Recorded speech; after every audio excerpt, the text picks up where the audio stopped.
আসসালামু আলাইকুম রহমতুল্লাহি ওবরাকাতু। আলহামদুলিল্লাহ ওয়াসসালাতু ওয়াসসালাম আলা রসুলিল্লাহ। যেখান থেকে যিনি দেখছেন ও শুনছেন প্রত্যেককে স্বাগত জানাই। রজব মাসের ফজিলত ও তাৎপর্য সম্পর্কে আমরা আজকে কথা বলবো। রজব মাস হিজরি বর্ষপঞ্জির সপ্তম মাস। এটি অত্যন্ত তাৎপর্যপূর্ণ ও গুরুত্বপূর্ণ মাস। এ মাসকে কেতাবে শাহরুল আসম বলা হয়েছে। আসম শব্দের অর্থ হচ্ছে বধির, যে কানে শোনে না। বর্ণিত আছে যে এই মাসের শেষে যখন পুরো মাসের আমল আল্লাহর সামনে উপস্থাপিত হবে, বান্দার এই আমল নামাকে তখন আল্লাহ পাক রব্বুল আলামিন তার ইজ্জতের কসম করে জিজ্ঞেস করবেন যে আমল নামার মধ্যে শুধু নেক কাজ লেখা আছে, কোনো বদ কাজ লেখা নেই কেন? তখন আমল নামা আল্লাহর কাছে বলবে যে হে আল্লাহ, আপনি তো আপনার নিজের নাম রেখেছেন সত্তার, মানে অন্যের দোষ গোপনকারী। আবার আপনার রসুল আমার নাম রেখেছে শাহরুল আসম, মানে বধির মাস। আপনি বান্দার দোষ গোপনকারী এই নাম নিয়েছেন, অপরপক্ষে আপনার প্রিয় হাবিব আমাকে বধির নাম দিয়েছে। এ কারণে আমি বান্দার নেক আমলগুলোই শুধু শুনেছি এবং লিখেছি, বান্দার কোনো বদ আমল আমি শুনিনি বা আমি তা লিখিনি। বলবে সামিয়তু তাআতাহুম ওয়ালাম আসমা মাসিয়াতাহুম, আমি শুধু বান্দার ভালো কাজ নেক আমল এটাই শুনেছি এবং ওয়ালাম আসমা মাসিয়াতাহুম, এবং তাদের কোনো পাপের কথা আমি শুনিনি, অতএব লিখিনি। সুবহানাল্লাহ। এবার ধারণা করতে পারেন যে এই মাসটি কতটা তাৎপর্যপূর্ণ।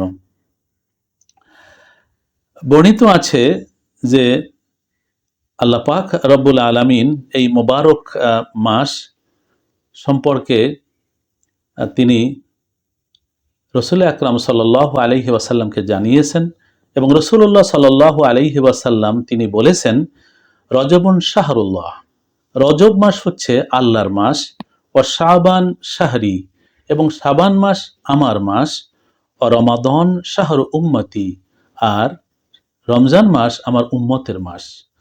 অতএব রজব, শাবান, রমজান এই তিনটি সম্পর্কে রসুল পাক সাল্লাল্লাহু আলাইহি ওয়াসাল্লামের গুরুত্বপূর্ণ একটি হাদিস রয়েছে। নবীজি বলেন, এই রজব মাসটি আল্লাহর মাস, শাবান মাস এটি আমার মাস অর্থাৎ নবীজির মাস, এবং রমজান মাস উম্মতের মাস। এর মানে হচ্ছে যে রজব মাস আল্লাহর, সবই আল্লাহর, কিন্তু তারপরেও এটি বলবার কারণ হচ্ছে বিশেষভাবে রজব মাসের সম্মান বান্দাকে জানাবার জন্য, মানুষকে জানাবার জন্য, এবং এই মাসের যে ফজিলত রয়েছে সেটি জানাবার জন্য। আল্লাহর মাস, আল্লাহ রহমানুর রহিম দয়াময়, তিনি বান্দার উপরে বিশেষ দয়া করবেন বলে এই মাসের এই নাম। আর শাহরু শাবান শাহরি, রাসূলুল্লাহ সাল্লাল্লাহু আলাইহি ওয়াসাল্লাম বললেন শাবান আমার মাস, তার মানে নবী সাল্লাল্লাহু আলাইহি ওয়াসাল্লাম উম্মতের জন্য যা চাইবেন আল্লাহ তা দিবেন। আর রমাদান শাহরুল উম্মতি, আর রমজান উম্মতের মাস, তার মানে উম্মত আল্লাহর বান্দারা আল্লাহর কাছে রমজান মোবারকে যা চাইবে আল্লাহ তাই দিবেন, এবং রমজান মোবারকের সওয়াবের কোনো সীমা পরিসীমা নেই। বিভিন্ন কেতাবে বর্ণিত হয়েছে যে, বলা হয়েছে যে এই মাসটির তুলনাটা দেয়া হয়েছে এভাবে যে রজব, শাবান এবং রমজান এই তিন মাসের একত্রে একটি বিশেষ গুরুত্ব আছে। সে কারণে রসুল আকরাম সাল্লাল্লাহু আলাইহি ওয়াসাল্লাম রজবের চাঁদ যখন দেখেছেন, তখন চাঁদ দেখে তিনি একত্রে ৩ মাসের জন্য দোয়া করেছেন। সাধারণত যখন যে মাসের চাঁদ ওঠে, নবীজি সেই চাঁদের বরকত আল্লাহর কাছে কামনা করে দোয়া করেন। কিন্তু যখন রজবের চাঁদ দেখলেন, তখন তিনি একাধারে ৩ মাসের জন্য তিনি দোয়া করলেন। বর্ণিত আছে হযরত আনাস রাদিয়াল্লাহু তাআলা আনহু থেকে, আনাস ইবনে মালিক রাদিয়াল্লাহু তাআলা আনহু আন্নাহু ক্বালা ইযা রাআ রাসূলুল্লাহ সাল্লাল্লাহু আলাইহি ওয়াসাল্লাম কমারা রাজাবিন ফাকানা ইয়াদউ বিরাফিল ইয়াদাইন, যখন রসুল আকরাম সাল্লাল্লাহু আলাইহি ওয়াসাল্লাম রজবের চাঁদ দেখতেন, তখন তিনি দুহাত উপরে উত্তোলন করে দোয়া করতেন আর বলতেন, আল্লাহুম্মা বারিক লানা ফি রাজাব ওয়া বারিক লানা ফি শাবান ওয়া হাইয়িনা ইলা রমাদান। হে আল্লাহ, এই রজব মাসে বরকত দিন, শাবান মাসে বরকত দিন, আর রমজান পর্যন্ত আমাদের বাঁচিয়ে রাখুন, তার মানে আমাদের বাঁচিয়ে রাখুন যাতে আমরা রমজান পালন করতে পারি। অন্য হাদিসে দোয়াটি এভাবে এসছে, অন্য বর্ণনায়, আল্লাহুম্মা বারিক লানা ফি রাজাব ওয়া শাবান ওয়া বাল্লিগনা রমাদান। হে আল্লাহ, আমাদেরকে রজব ও শাবান মাসে বরকত দান করুন এবং আমাদেরকে হায়াত দিয়ে রমজানুল মোবারকে পৌঁছে দিন। এই যে দোয়াটি, এটি অত্যন্ত তাৎপর্যপূর্ণ। কেন নবী সাল্লাল্লাহু আলাইহি ওয়াসাল্লাম অন্য মাসের মতন শুধু রজবের জন্য দোয়া করলেন না, তিনি একসাথে 3 মাসের জন্য দোয়া করলেন? এটি খুবই তাৎপর্যপূর্ণ, কারণ রমজান মোবারক অসীম করুণা, অসীম রহমতের মাস, কিন্তু এটির ভূমিকা হিসেবে রজব মাস, এবং রজব মাস সে কারণে আল্লাহ রসুল 3 মাসের জন্য দোয়া করেছেন। রজব মাসে রমজানের প্রস্তুতি শুরু হবে এবং শাবান মাসে প্রস্তুতি পরিপূর্ণতা পাবে, আর রমজানের পুরো রহমত রমজান শুরু হওয়ার সাথে সাথে বান্দা পেতে থাকবে। সেই জন্য এই যে আল্লাহ রসুলের 3 মাসের জন্য দোয়া করা, এটি একটা ব্যতিক্রম। এই ব্যতিক্রম এজন্য যে এই রজব মাসের বিশেষ মর্যাদা আছে, শাবান মাসের বিশেষ মর্যাদা আছে, এবং রমজানের তো মর্যাদা অপরিসীম। সেজন্য বর্ণনায় এসেছে, ব্যাখ্যাকারগণ বলেছেন যে রজব মাসটার উদাহরণ হচ্ছে জমিতে বীজ রোপণ করবার জন্য, দানা ছড়িয়ে দেবার জন্য জমিকে চাষ দিয়ে যে প্রস্তুত করা হয় সেটি, এবং শাবান মাস হচ্ছে এরকম যে জমিতে নিড়ানি দেওয়া এবং গাছের গোড়ায় পানি দিয়ে দেওয়া যেরকম সেরকম, আর রমজান হচ্ছে ফসল কাটার মৌসুম। এইভাবে উদাহরণের মাধ্যমে বলা হয়েছে যে ফারাজাবুন শাহরু এল কয়েল বাদারে, যে রজব হচ্ছে জমিকে প্রস্তুত করে তাতে বীজ বপনের মাস, ও শাবান ও শাহরুস সাকি, আর শাবান মাস হচ্ছে পানি দেয়া, গাছের গোড়ায় বীজের গোড়ায় পানি দেওয়ার মাস, ও রমজান শাহরুল হাসদ, আর রমজান হচ্ছে ফসল কেটে সোনালী ফসল ঘরে আনবার মাস। সেজন্য ফামাল্লাম ইয়াজরা ফি রাজাবেন বাজরাত তাআত, যে ব্যক্তি রজব মাসে আল্লাহর আনুগত্যের বীজ বপন করলো না, অলাম ইয়াসকিহা বিমাইল আইনে ফি শাবান, আর শাবান মাসে ইবাদত বন্দেগী আল্লাহর কাছে রোনাজারি করে চোখের পানি ফেলে সে গাছের গোড়ায় পানি দিল না, ভিজালো না, কাইফা ইয়াসিলু ইলা হাসাদের রহমাতি ফি রমাদান, তাহলে সে রমজানে কিভাবে ফসল কেটে ঘরে তুলবে, রহমতের ফসল কিভাবে ঘরে তুলবে? অন্যদিকে একটি উদাহরণ বলা হয়েছে যে একজন যদি কোনো বিশেষ দানশীল ব্যক্তির কাছে গিয়ে দান গ্রহণ করতে চায়, তাকেও 3টি পদক্ষেপ নিতে হয়। প্রথমত নিজের ঘর ছেড়ে সেই দানশীল ব্যক্তির বাড়ির দিকে পথ দিতে হয়, দ্বিতীয়ত পথ অতিক্রম করতে হয়, তৃতীয়ত দরজায় আঘাত করতে হয়, ডাক দিতে হয়, তখন সে দরজা খুলে দান করে। ঠিক এমনই রজব হচ্ছে নিজের ঘর ছেড়ে যেমন দানশীল ব্যক্তির দিকে পথ দেওয়ার মতন, অর্থাৎ নিজের পৃথিবীর সকল কিছু থেকে নিজেকে রমজানের বিশেষ ইবাদতের জন্য, আল্লাহকে পাবার জন্য বিশেষভাবে প্রস্তুতির শুরু। এবং শাবান মাসে প্রস্তুতি সুসম্পন্ন হবে, অর্থাৎ এই দানশীল ব্যক্তির বাড়ির সামনে গিয়ে হাজির হবে। আর রমজান হচ্ছে দানশীল ব্যক্তির দরওয়াজায় আঘাত করলে দরওয়াজা খুলে দানশীল ব্যক্তি অগণিত অপরিমিত দান করবেন। ঠিক তেমনি বান্দা রজব মাসে প্রস্তুতি নেবে, শাবান মাসে তার মানসিক শারীরিক সমস্ত প্রস্তুতি সম্পন্ন করবে, আর রমজানে আল্লাহর অসীম রহমত সে লাভ করবে। সেই জন্য রজব মাস হচ্ছে এটি এই রমজানের রহমত পাবার ভূমিকা হিসেবে শুরুর মাস। এ কারণে এই মাসটির গুরুত্ব অপরিসীম। রাসূল আকরাম সাল্লাল্লাহু আলাইহি ওয়াসাল্লাম, সাহাবায়ে কেরাম রিদওয়ানুল্লাহ তাআলা আলাইহিম আজমাইন, এবং তাবিন, তাবিন, উলামায়ে দ্বীন, আইম্মায়ে মুস্তাহিদিন, আউলিয়ায়ে কেরাম সবাই এই মোবারক মাসে, রজব মাসে বিশেষ গুরুত্বের সাথে ইবাদত করতেন, এবং শাবান মাসে এই ইবাদতের গতি আরো বাড়িয়ে দিতেন, আর রমজান তো পুরো রমজানই ইবাদতে কাটিয়ে দিতেন। সেই জন্য এই মোবারক মাসটির চাঁদ দেখে রাসূল পাক সাল্লাল্লাহু আলাইহি ওয়াসাল্লাম একাধারে 3 মাসের জন্য দোয়া করেছেন যে এখন আর অন্য দিকে নয়, বরং রোজার দিকে মনোনিবেশ করো এবং আল্লাহর কাছ থেকে রহমত পাবার জন্য প্রস্তুতি নাও। সেই জন্য রজব মাসের বিশেষ গুরুত্ব এবং তাৎপর্যের কথা বর্ণিত হয়েছে।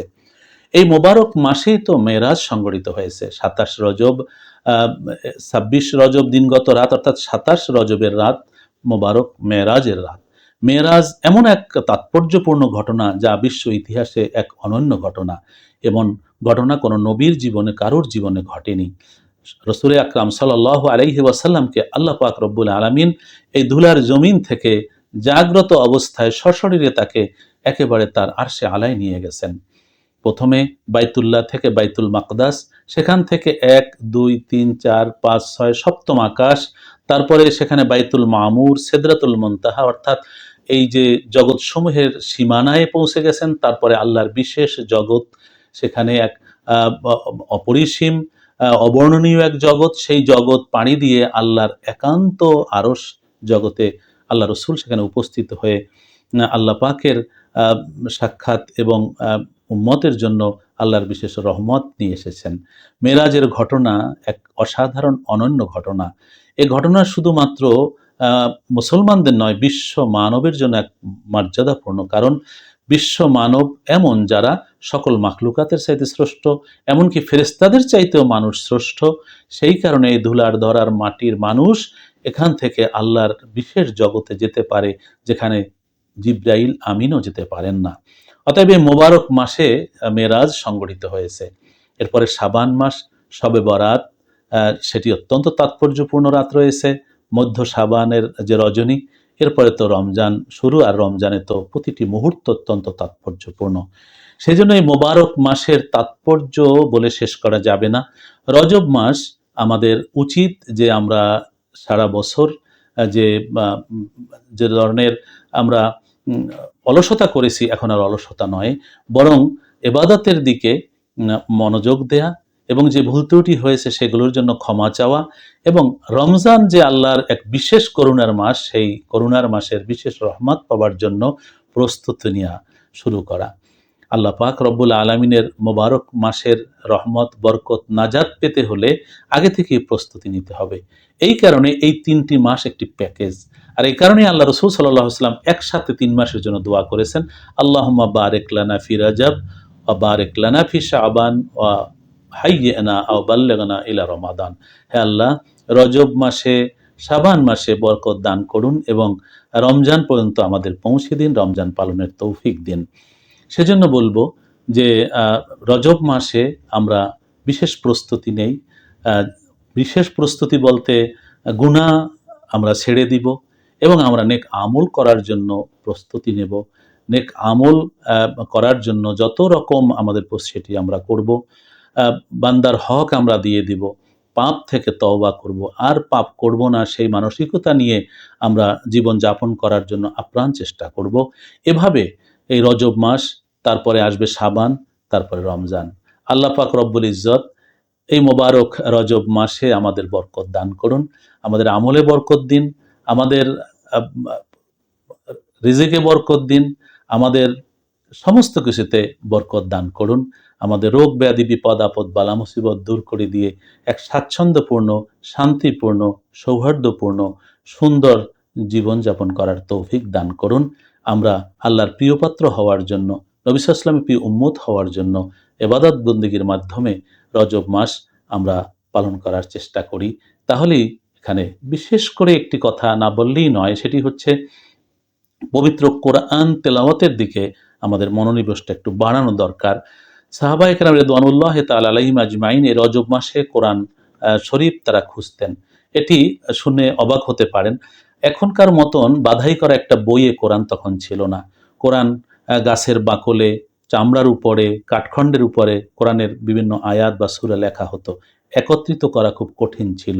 এগুলো কোনো কোনো সাহাবীর কাছে কিছু থাকতো, কোনো একটি সূরা বা বিশেষ আয়াত, আরেকজনের কাছে এরকম কিছু থাকতো, এক জায়গায় সব ছিল না।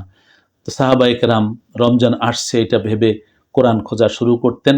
যার কাছে আছে তার কাছে গিয়ে বলতেন, ভাই আমার কাছে এই সূরাটি বা এই আয়াতটি আছে, আপনার কাছে কি কোরআনের কোনো অংশ আছে?